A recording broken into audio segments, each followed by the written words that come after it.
very much, Habeeb.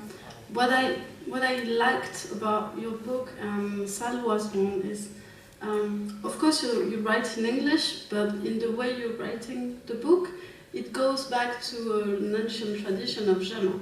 And this is also what Salwa does with the language. She goes back to the ancient language and to the classical language.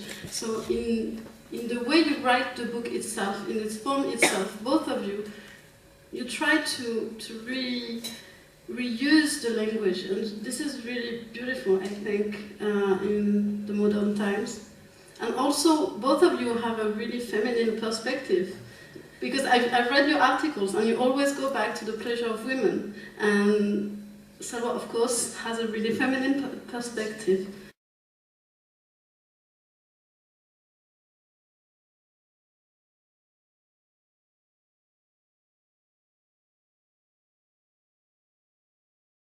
You quote Salwa in your book, right? So maybe you could talk about your book or your work and maybe follow up the reflection. Yes. Good evening, everyone. Okay, I want to do a brief presentation about my book and also talk about some of the motivations and inspirations behind me writing my book and some of the themes which I cover. Can we have this? Okay, so a brief synopsis of my book. Basically, A Taste of Honey, as you can see, provides a scholarly exposition on the prominent place that sexuality and erotology enjoy in traditional Islam. The book is divided into two parts. Part one presents a critical examination of sexual ethics from Islamic perspective, that is, and part two consists of a concise treatise on the art of lovemaking and seduction. The central aim of this book argues that Islam is a sexually enlightened religion which teaches that sensuality should not be devoid of spirituality. The book also argues that the loss of sacred sensuality afflicting modern-day society can be reclaimed by revival of the classic erotological tradition. And they also talk about the sources that I used in terms of to get for my book. It's primarily a compilation. I do some analysis of classic erotological literature. Was primarily a compilation of earlier scholars, what they've spoken about in terms of erotology, and then I bring my own analysis and try and talk about things which I think are applicable to the modern day reader. In terms of some of the themes which I address in my book. Oops, wrong one. Okay. Alright, so these are some of the themes and topics I wanted to kind of talk about.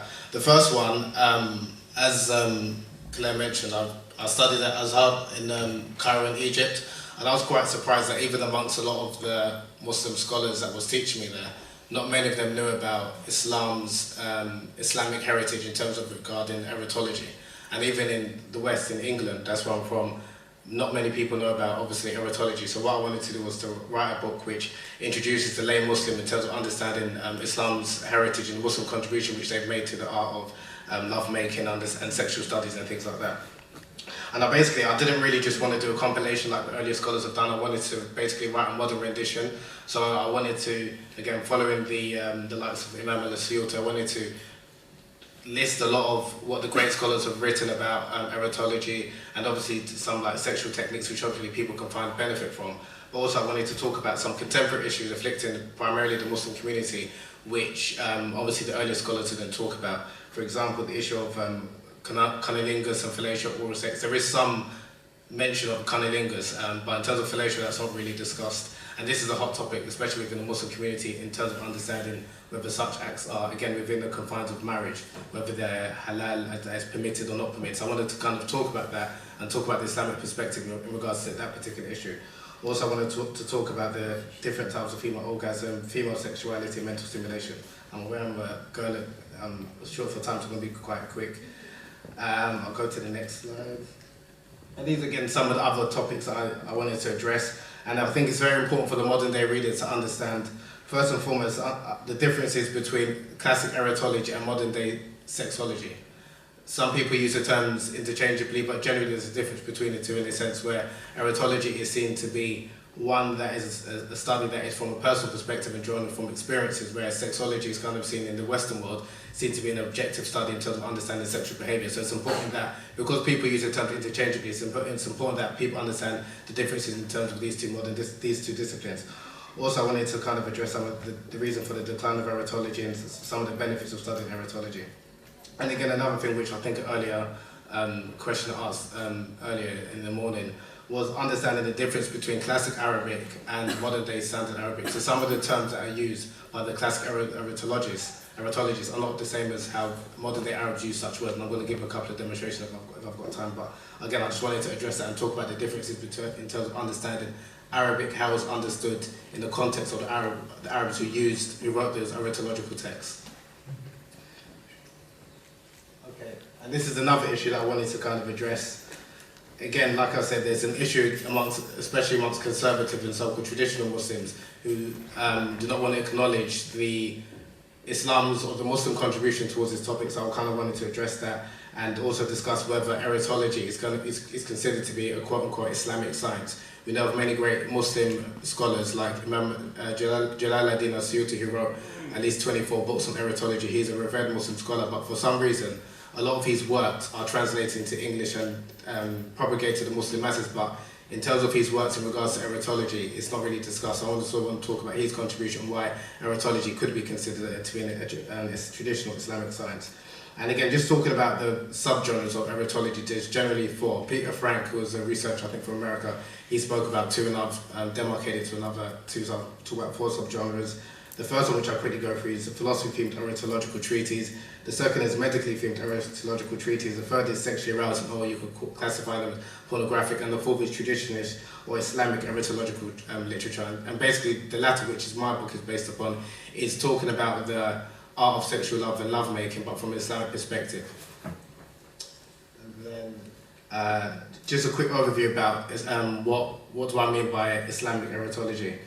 A lot of the great Muslim erotologists like Jalaluddin al-Suyuti and you could argue Muhammad al-Nafsawi, who wrote The Perfumed Garden, a lot of their inspiration was from the Quran and the prophetic traditions, the hadith of the Prophet Muhammad, peace be upon him, who spoke in the countless he spoke about how a man should treat his woman and the duties that a husband owes to his wife, and also spoke about female sexuality. And this was the inspiration for a lot of the Muslim erotologists to write their treatises. So I kind of wanted to address that and give examples of, for example, honey, which I use the euphemism dhukhul al-sayla, which the Prophet ﷺ used in the tradition when he was speaking to a woman.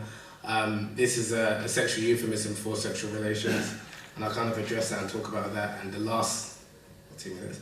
The last point is the hadith of Jabir, which is considered by Imam al-Suyuti to be the foundation of Islamic erotology. And in one of his texts about erotology, he spoke about the numerous benefits that this hadith in and of itself is concise enough and sufficient in terms of for later Muslim scholars who want to write about, or Muslim writers who wanted to write about erotology. So that's a quick overview. Hopefully I'm within time, and hopefully we have some more questions.